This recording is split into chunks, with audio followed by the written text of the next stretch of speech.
우리 최 집사님의 이 부활주일이라든가 축하일에 나와서 그 좋은 것을 고맙습니다. 땡큐.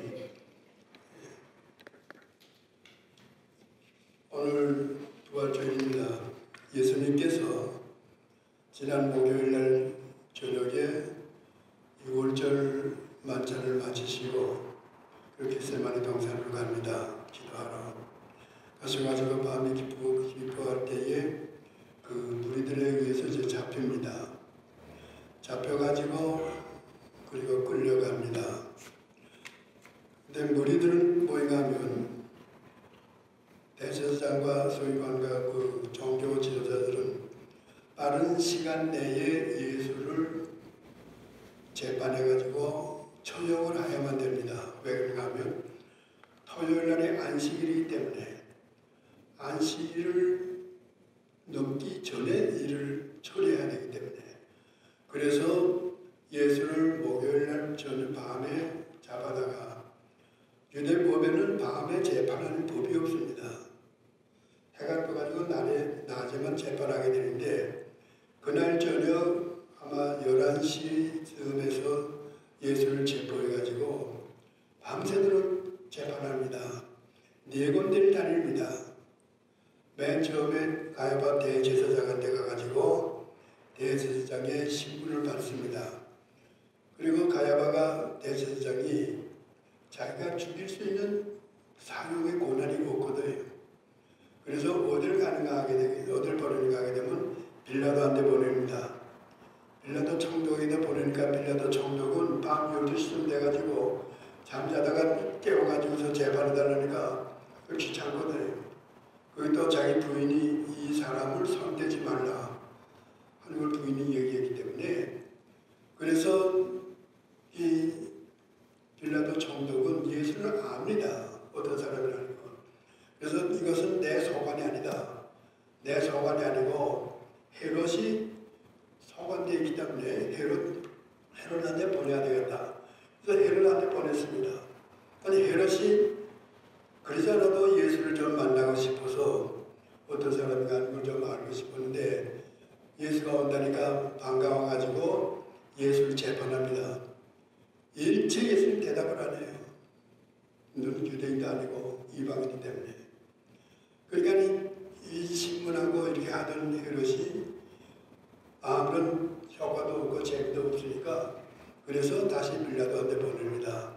빌라도한테 보내니까 빌라도가 새벽 한 3시, 4시쯤 됐을 거예요. 또 일어나가지고 재판을 하니까 이건 안 되겠거든요. 그런데 뭐인가 하던 사람들은 흩어지지 아니하고 빌라도 법정에 와가지고서 예수를 죽여라. 십자가에 못 박아서 십자가 이렇게 얘기를 합니다. 그래서 이 빌라도가 보게 되면 나는 이 사람의 죄를 내가 정죄하지 못하겠다. 이 죄를 너희들이 그럼 지겠냐고 우리가 다 지겠습니다. 그래서 그러면 좋다. 로마 법에 의거해서 십자가형을 처한다. 그래서 새벽에 십자가형을 처합니다. 그래가지고 병정들이 그 새벽에 밤을 자지 않고 있던 병정들이 예수님을 홍보를 입혀가지고 가시관을 씌워가지고 데리고 골고다로 갑니다. 가가지고 몇 시에 십자가에 달리는가 하면 9시에 십자가에 달립니다. 그러니까 9시까지 그 거리를 오는 기간 때문에 아마 새벽 6시 쯤에서 떠났을 거예요. 잠 잠들 못 잤죠. 그래가지고 예수님을 아침 9시에 십자가에 달아가지고 6시간을 예수님이 십자가에 달려 있습니다. 그래가지고 오후 3시에 운명하시는 거예요. 세상을 떠나시면서 뭐예요? 다 이루었다. 다 이루었다는 그 말은 뭐죠? 테텔레스타이라는 건데 세금에 부과할 세금을 다 지불했다. 이 얘기입니다. 그러면 세금을 지불했다는 세금의 지불값이 뭐냐? 하나님 앞에 모든 인간의 죄의 죄값을 다 지불했다. 그 얘기입니다. 그것이 다 이루었다는 테텔레스타이라는 얘기입니다. 그 말씀하시고 운명하셨어요. 돌아가셨습니다. 자, 몇 시에 돌아가셨느냐? 오후 3시입니다. 오후 3시에 돌아갔으니까 이제 6시만 되면은 안식일이 시작합니다. 6시 전에 그 예수님의 시체를 처리해야지. 만약에 6시가 넘으면 십자가에 예수님 시체를 그대로 매달아놓게 됩니다. 이때에 아리마대 요셉하고 니고데모가 빌라도에 가가지고 그 시체를 우리에게 나에게 허락해달라. 그래서 빌라도가 만들어라. 그래서 저 아리마대 요셉이 자기가 죽으면 들어갈 수 있는 새 무덤을 만들어 놓은 무덤이 있었고, 니고데모는 이 향유를 바르야 되거든요. 그래서 향유를 바르고 시체를 놓입니다. 묶어놓습니다. 그래서 그걸 가지고 가서 니고데모는 아리마대 요셉하고 십자가에서 예수님 시체를 내려서 받고, 그리고 그 향유를 바르고 동요 가지고 아리마대 요셉의 무덤에 갖다 놓았습니다. 무덤에 들어가 있어가지고 안식일날 하루를 그대로 지납니다. 하루를 지나고 그 다음날 안식일 다음날 오늘입니다. 일요일날 새벽 2명에 안식일이 끝나게 되니까 그 세 여자가 옵니다. 막달라 마리아라는 여자하고 우리가 잘 알죠. 그리고 작은 야고보의 어머니 마리아. 작은 야고보는 누가 하면 12제자 가운데 작은 야고보가 하나 있습니다. 12제자 가운데 작은 야고보라는 그 사람의 어머니 마리아. 그 다음에 우리가 잘 알고 있는 사도 요한의 또 야고보의 어머니가 되는 이 살로메. 이 세 여자가 향유를 가지고 예수님 시체에다가 향유를 바르기 위해서 무덤에 갔습니다. 무덤에 가니까 무덤에 돌이 열려져 있어요. 깜짝 놀라는 거죠. 이 무거운 돌을 누가 옮겼느냐 의심하면서 무덤 안에 들어가니까 무덤 안에 예수님의 시체가 없고 젊은 흰옷 입은 청년이 있습니다. 청년이 있어가지고 그 세 여인에게 얘기를 합니다. 오늘 본문 6절입니다. 너희가 십자가에 못 박히신 예수를 찾는구나.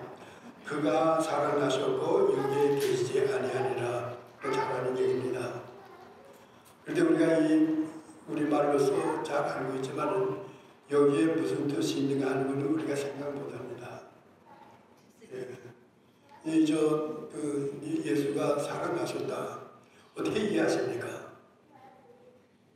우리 예수가 살아났다 이렇게 얘기를 하는데 어떻게 이해하십니까? 원문에는 이렇게 나와 있습니다. 에게르데라고 써 있어요. 살아나셨다. 이건 뭐냐면 부정과거 동사입니다. 부정과거에 infinitive past tension이에요. infinitive past tension이기 때문에 언제인지 몰라요. 지난번 예수님께서 십자가에 못 박히시고 난 다음 아리마대 요셉이 묘에 갖다 놓고 난 다음 돌문을 한 다음 언제인지 모릅니다. 그 바로 순간인지 아니면은 안식일인지 언제인지 모릅니다. 부정과거예요. infinitive past tension. 그러면서 뭐가 되면 살아나셨다. 그런데 무슨 동사냐? 능동대동사, activity verb가 아니에요. 패시브입니다. 예수는 지금 어떤 상태입니까? 죽은 시체로서의 지금 니고데모가 모든 것을 향유를 다 더했어요. 더하기 때문에 꽁꽁 묶여 있습니다. 꽁꽁 묶어가지고서 지금 무덤에 갖다 놓은 거예요. 근데 예수님이 자기 자신이 살아났다게 되면 이걸 어떻게 풀는가 이거예요. 풀지 못합니다. 누군가가 와가지고 풀어주고 그랬다는 거예요.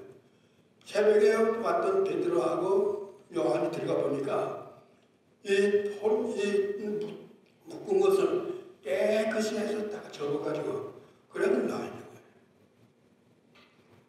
거예요. 이걸 보게 되게 되면 예수님의 자기 자신이 부활한 게 아닙니다. 부활시키는 사람이 있다는 거예요. 그 누구냐? 하나님이라는 거예요. 하나님이 예수가 네가 한 일이 옳다. 내가 너를 통해서 일을 하기 위해서 계획했던 걸 내가 마지막까지 참고 견디고 죽기까지 하면서 너 이걸 다 했다. 옳다. 맞다. 너는 정확한 내 아들이다. 그래서 예수를 살리신 겁니다. 그래서 여기 나온 것이 뭐냐면 에게르 대라는, 에게르 대는 우리나라에서는 살리심을 받았다 이렇게 써야 됩니다. 근데 살아나셨다 이렇게 되니까 자기가 살아난 거거든요. 자, 오늘 이 문제 가지고 예수의 죽은 것과 살아나는 것에 대해서 두 가지에 대해서 좀 말씀을 나누려고 합니다. 첫째 것이 예수의 죽음입니다. 대제사장들과 서기관들과 바리새인들은 예수를 죽이려고 여러 가지 죄목을 잡아봤습니다. 여러 가지 죄목을 잡아봤는데 도대체가 이 예수를 알쏭달쏭하거든요. 어떤 때는 맞는 얘기를 하고 어떤 때는 틀린 얘기하고. 그런데 이것을 어떻게 해야 돼요? 어쨌든 간에 이건 예수는 잡아 죽여야 되겠다. 그래서 죄목을 잡기를 두 가지입니다. 첫째는 뭐 생각하게 되게 되면 예수가 이 성전을 헐어버리라. 성전을 헐어버리게 되게 되면 내가 3일 만에 다시 일으켜 세운다 그런 얘기를 했다는 거예요. 그러니까 죄목입니다. 왜? 성전은 하나님이 계신데 하나님이 계시는 성전을 헐어버리라. 그러면 하나님을 완전히 부인하는 거예요. 신성모독죄입니다. 하나님을 부인하는 건데요. 근데 예수가 공공연하게 이 성전을 헐어버리라. 내가 3일 만에 다시 세운다. 이거 첫 번째 죄목. 두 번째는 모임하게 되게 되면 사무엘하 7장 12절에서 16절의 말씀. 여러 번 제가 얘기합니다. 성경 66권 가운데 중요한 구절이 사무엘하 7장 12절에서 16절입니다. 모임하게 되면 다윗 왕이 남북 통일을 해서 하나님의 은혜로서의 북쪽 이스라엘과 자기의 유다를 하늘에서 이스라엘을 만들었습니다. 그래놓고 하나님이 계시는 집을 지어야 되겠다. 자기는 땅에 궁전을 크게 줬는데 하나님은 어디 계시느냐? 하나님은 지금 저 시골에 남은 저 시골 집에 거기에 지금 계시는 거예요. 복배가. 그래서 그걸 모셔다가 하나님이 계시는 집을 지어야 되겠다 해서 재료를 다 모으고 모든 재정을 다 준비해가지고 집을 지으려고 하니까 하나님께서 나단 선지자한테 와서 얘기한다. 나단아, 네가 땅에 가서 이렇게 얘기하라. 내가 나 있을 집을 짓겠다고 모든 것을 준비하고 내가 하고 있지만은 네가 짓는 집에 내가 앉는다. 내가 지금 거기 애굽에서부터 나오면서 이스라엘 백성과 같이 있었는데 이스라엘 백성이 햇빛 밑에 있을 때도 나도 그 가운데 같이 있었고 이스라엘 백성이 굶주릴 때도 내가 그 가운데 같이 있었고 내가 이스라엘 백성들이 고통을 당하고 어려움을 당할 때도 내가 그들과 같이 천막 안에 있었던 나 하나님인데 내가 나 있을 집을 네 손으로 해서 나 있을 집을 지어준다 해서 내가 그 안에 들어가 있어? 아니다. 내 몸에서 나는 아들을 내 몸에서 나는 아들이 하나 있는데 그 아들을 내 아들로 삼는다. 그 아들이 내 아들이다. 그가 나를 위해서 짓는 집 내가 그 속에 들어가 있겠다. 그러니까 너는 나 있을 집을 짓지 못한다. 그걸 가서 얘기하라 그래. 그래서 나단 선지가 다윗에게 왔다고 얘기합니다. 하나님이 말씀하시기를 나한테 얘기하기를 당신이 왕이 집을 하나님의 성전을 지으려고 하는데 성전을 지으지 말라고 합니다. 왜? 하나님께서 당신의 몸에서 나는 아들을 하나님의 자기 아들로 삼아가지고 그이가 짓는 집에 들어간다. 이렇게 말씀했습니다. 그래서 다윗은 생각하기를 그러면 내 몸에서 나는 아들이니까 솔로몬이구나. 아들이 많았죠. 50명이가 되던 아들 가운데도 그래도 솔로몬이가 하나님이 자기 아들로 삼아가지고 솔로몬을 통해서 그러면 성전을 짓겠구나. 그래서 다윗이 솔로몬에게 임기를 합니다. 그래서 솔로몬이 성전 짓는 거예요. 자, 이런 얘기가 있는데 이 나단 선지를 통해서 얘기한 사무엘하 7장 12절에서 16절 꼭 외워둬야 됩니다. 이거는 이러한 얘기 이사야 선지가 얘기합니다.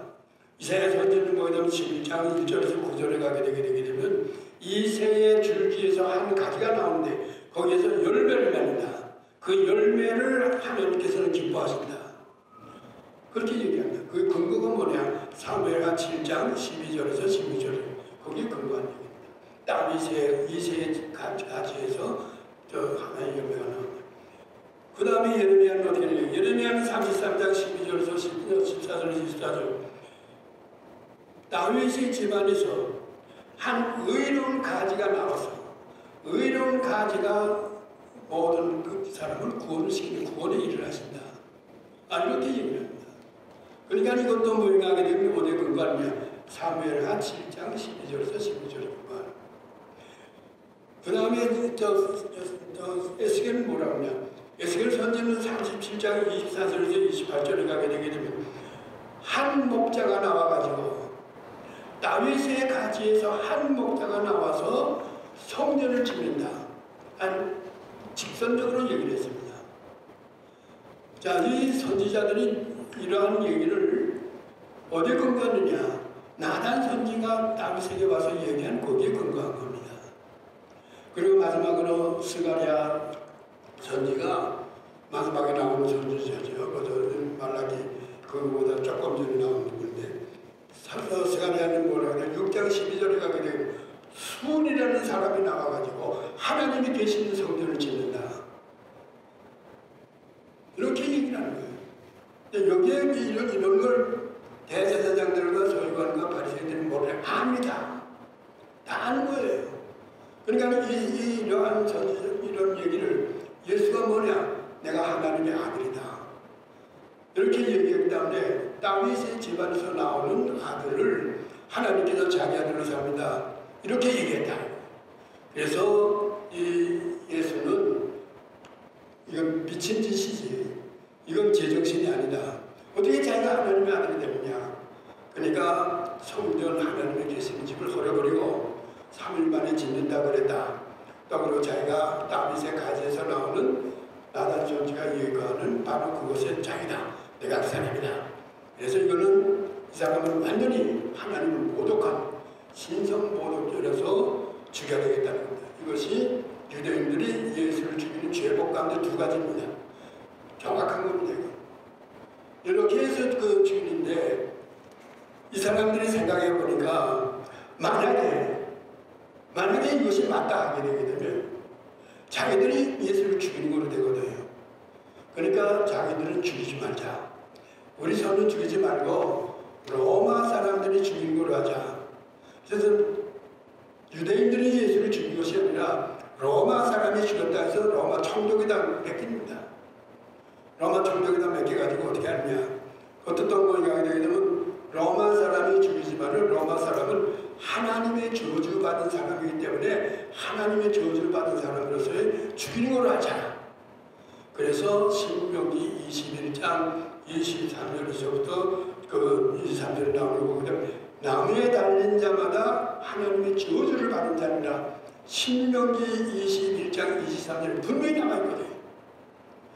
그러니까 로마 사람들의 그것을 죽이되 나무에 달아서 죽이자. 나무에 달아 죽이게 되면 하나님의 저주를 받아 죽은 거다. 예수는 하나님의 저주를 받아 죽은 것이지 이거는 달아서 죽인 것이 아니다. 그래서 로마 사람의 그거에서 하나님의 저주를 받고 죽었다고 해서 십자가에 못 박아달라. 그래서 그 빌라도 법정에 밤에 자지 않고 유대인들이 모여가지고 그들에서 십자가 나무에 달아 죽이는 십자가 그렇게 외치는 거예요. 이것이 그 유대인들의 예수를 죽이는 하나의 그 줄거리 방법입니다. 이렇게 돼서 또 빌라도는 모임하게 되게 되면 거기에 끌려가가지고 그래서 십자가의 형을 선고합니다. 그래가지고 가진 수모와 고통, 저롱을 당하고 침뱉음을 받아가지고 예수님이 돌아가시는데 예수님은 십자가에 돌아가시는 것은 그렇게 고통이지. 그건 6시간입니다. 그러나 예수가 참기 어려운 걸 뭐게 되면 하나님의 아들로서 인간으로서의 저롱당하고 멸시당하고 침뱉임 받아가지고 가시멸류관 신고, 그리고 자기를 가지고 조롱하면서 인간 이하의 아주 형편없는 사람을 취급할 굉장히 괴로운 겁니다. 오늘날 믿는 인간도 우리도 마찬가지예요. 나를 무시하고 나를 멸시할 때가 굉장히 괴로운 겁니다. 멸시당하고 무시당하는 거. 그렇기 때문에 뭘 화를 내고 볼 것도 없고 자기 고집대로 하는 거. 예수님은 이것을 묵묵히 아무 얘기 안 하고 다 견디는 거예요. 그래가지고 예수님이 그 십자가에 달리시는데, 이러한 계획을 우리가 지금에 와서 생각하게 되게 되면 이거는 유대인의 모략과 책략이냐 분명합니다. 그러나 이 뒤에는 하나님께서 하신 거예요. 하나님께서 유대인들의 종교인들, 가면 쓰고 위선자들, 아주 하나님을 전적으로 믿는다고 하면서 믿지도 않고 백성들에게 현혹만 시키는 이러한 종교 지도자들, 이 사람들을 통해서 이 사람들은 이런 형편없는 존재들이라는 걸 나타내기 위해서 하나님께서 이들을 이용하신 겁니다. 이용하신다는 그것이 어디 있느냐? 하나님이 예수를, 유대인들은 그런 계획을 짜가지고 예수를 십자가에 못 박혀 죽였는데, 그것은 유대인들이 앞장서서 했는데 하나님은 예수를 살리신 거예요. 살리시니까 유대인들이 한 일이 이건 완전히 나쁜 짓이다, 판명이 되는 거예요. 그러면 나무에 달려 죽을 때에 못 박혀서 죽이기 때문에 나무에 달려 죽거든요. 유대인들은 분명히 신명기법에 이것을 한 겁니다. 신명기법에는 뭐인가 하게 되게 되면 거짓 선지자, 그리고 우상숭배자는 어떻게 돌로 쳐 죽이게끔 되어 있어요. 그러니까 유대인들은 예수의 죄목을 가지고 두 가지 죄목 가지고 처형을 한다면 돌로 쳐 죽여야 됩니다. 나무에 달아서 죽일 수 없어요. 유대법에는 나무에 달려 죽이는 법이 없습니다. 그런데 신명기법에는 나무에 달린 자는 하나님의 저주받은 것이다. 그래서 유대인들이 그걸 로마 사람들에다가 또 먹인 거예요. 그런데 예수님께서 그것을 지고 죽은 거거든요. 그러면 예수님이 나무에 달려 죽은 십자가, 그 저주는 어떻게 됩니까? 저주는 예수가 저주를 받고 죽었느냐? 아닙니다. 예수가 들고지신 만인의 죄는 십자가에서 달려서 저주받은 겁니다. 하나님이 예수가 만인의 죄를 다 들고지고 하나님 앞에 용서를 구하기 위해서 제물로서 지금 여기 어린 양으로 희생돼서 준 거거든요. 그래서 예수님께서는 뭐가 되면 그 어린 양, 아무런 죄가 없는 어린 양을 살리시고, 그리고 그 어린 양에 들모졌던 죄는 십자가에 나무에 달려서 저주를 받은 겁니다. 그래서 우리가 그 은혜로서 말미암아 우리가 예수 믿기 이전에 가졌던 우리의 죄성의 죄는 죄때 모르고, 이거는 십자가에 달려서 저주받고 없어진 겁니다. 저주받은 겁니다. 그리고 우리 예수를 통해서, 부활하신 예수를 통해서 우리도 새 생명을 얻어진 부활의 몸이 되는 겁니다. 이것이 우리가 하게 되는 성경의 신학적인 의미에서 가장 줄거리가 핵심이 되는 겁니다. 이 사실을 우리가 분명히 알고 부활이 뭐냐, 부활이 뭐라는 걸 분명히 알아야 되는 것이, 이것이 우리에게 큰 이유인 겁니다. 그래서 예수님께서 부활하십니다. 부활하신 예수님은 자기가 살아난 게 아닙니다. 예수님은 자기가 하나님께서 맡겨주신 그 일, 모든 만인의 죄를 들고지고, 그리고 십자가에 달려서 십자가에 죽으실 때까지 그 일까지만 하는 거예요. 그 다음에 일은 누구냐? 하나님은 내가 하늘이 옳다 인정해서 살리신 거거든요. 그리고 그가 졌던 모든 저주, curse, 영어로 말하면 curse, 예수가 그 나무에 달려서 저주받고 죽는 게 curse입니다. 그러냐, 예수가 들어졌던 죄가 거기에 매달린 겁니다. 이렇게 해서 예수님이 부활하신 것은 하나님이 살리신 것, 하나님이 인정하신 겁니다. 이것을 제자들이 깨닫지를 못했던 거예요. 부활할 때까지 깨닫지 못한 겁니다. 나중에 몇 번 예수님이 부활하신 몸으로서 찾아옵니다. 제자들은 계속 찾아옵니다. 제자들이 예수를 찾아가는 게 아니라 부활하신 예수님이 찾아옵니다. 찾아와서 깨닫게 해주는 겁니다.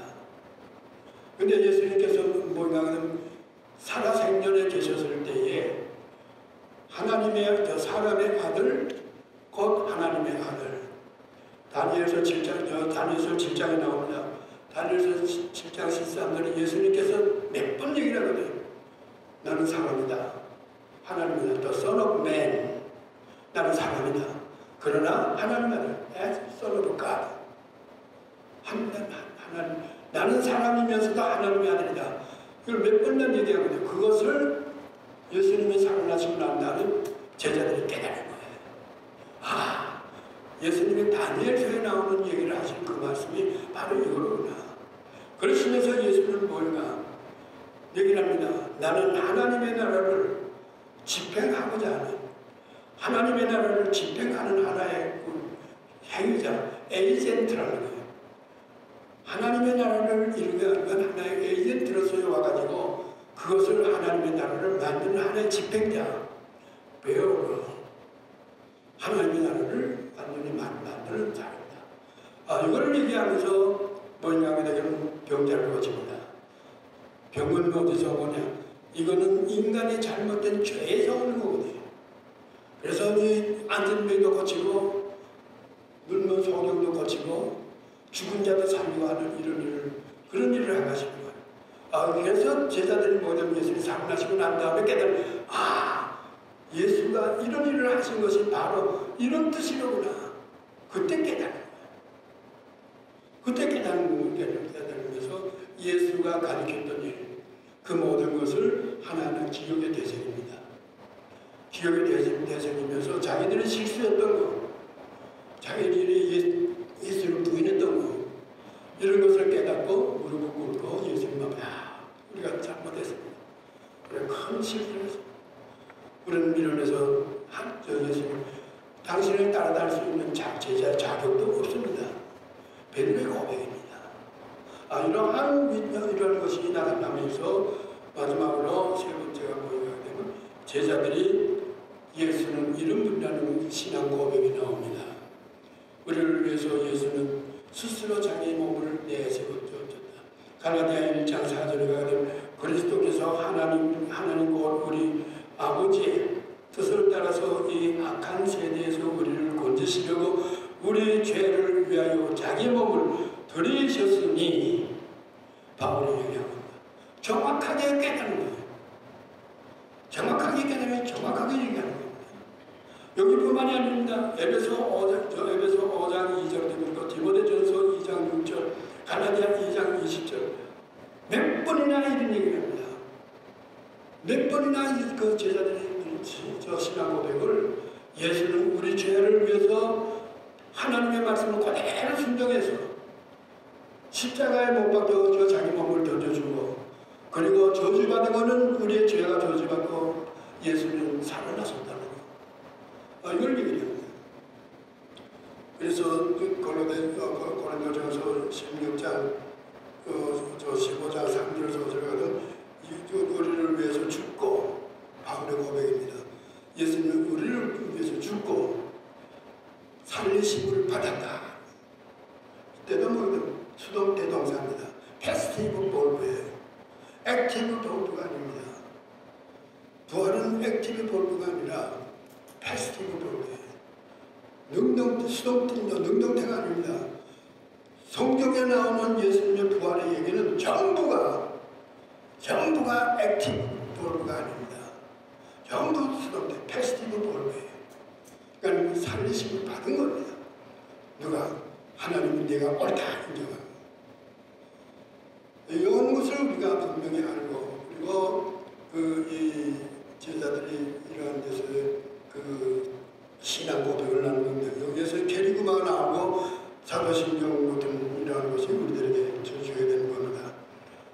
이러한 것을 통해 가지고 예수님이 사도들이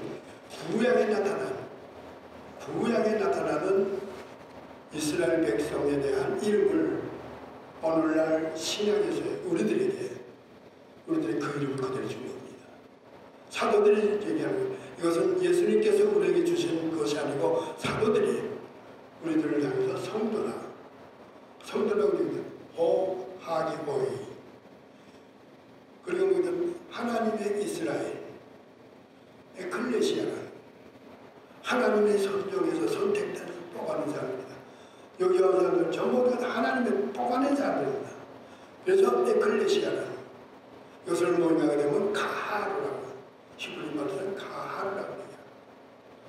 또 그리고 하나님의 자녀, 양떼, 포도원, 하나님의 새 백성, 이런 얘기를 구약시대에 구약에 얘기했던 것을 제자들이 구약의 애굽에서부터 그러는 하나님이 그 종살이하고 있던 이스라엘 백성을 자기 백성으로 삼아서 내 백성이라고 얘기했던 것처럼 오늘날 예수 그리스도의 죽음으로 말미암아 하나님이 옳다고 인정을 받은 그 부활을 통한 하나님의 새로운 백성들, 이것이 옛날에 이스라엘 백성을 여기에 줬던 그 일 그대로 불러준 거. 오늘날 우리들이 성도라고 얘기합니다.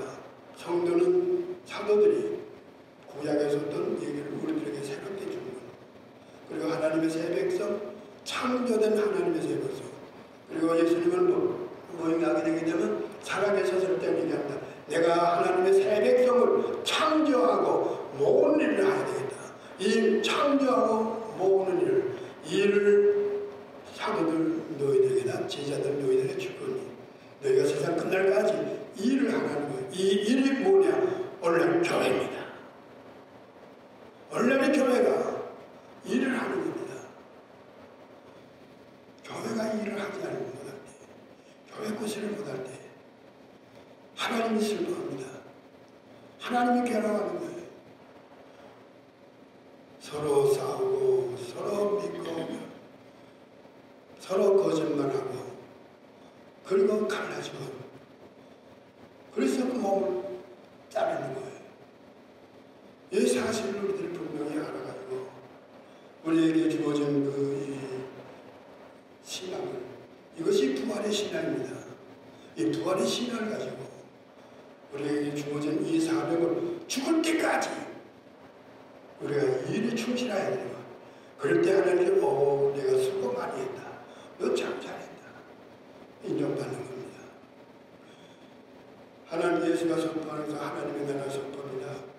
구원의 약속을 한 겁니다. 자기는 구원의 약속을 해가지고 그리고 하나님의 죽음과 하나님 앞에서 죽은 것은 예수님, 거기까지는 예수님의 일입니다. 그런데 그 다음에 일을 하나님이 인정해 주는 것, 인정해서 부활시킨 것은 하나님의 일입니다. 그 은혜를 입어가지고 오늘날 저희들이 그 은혜 가운데 써져 있는 우리들도 이 사실을 분명히 깨달아가지고 부활의 신앙을 우리들이 가져야 되는 겁니다. 다음 주에는 예수를 만나는 것 대한 얘기를 같이 나누고 이 부활절 기간을 지나려고 합니다. 다 같이 기도합시다.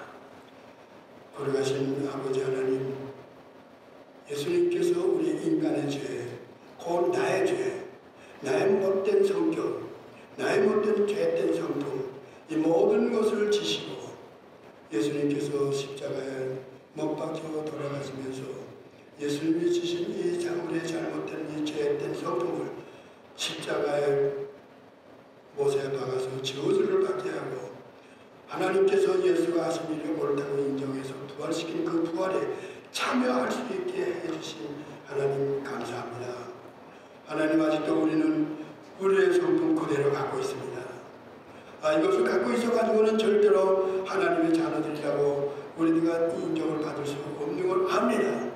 그러나 버리지를 못하는 것, 우리가 이것을 깨끗이 다 버리고 예수님이 깨끗한 삶, 깨끗한 사람으로 재창조한 이 창조의 마음, 창조의 신앙을 저희들이 가져가지고 하나님께서 기뻐하시고 예수님께서 옳다고 인정받는 이러한 사람들이 될 수 있도록 우리에게 보내신 성령 하나님 역사하시고 우리를 그래 새롭게 만들어 주어서 예수님 따라가는 저희들이 될 수 있도록 그러므로 말미암아 예수님의 부활을 헛되지 않게 하고 예수님의 부활이 영광을 나타내고 새로운 세계를 창조하는 창조의 사람들로 되어질 수 있도록 인도하시고 축복해 주시옵소서. 예수 그리스도 이름으로 감사하며 기도드리옵나이다. 아멘.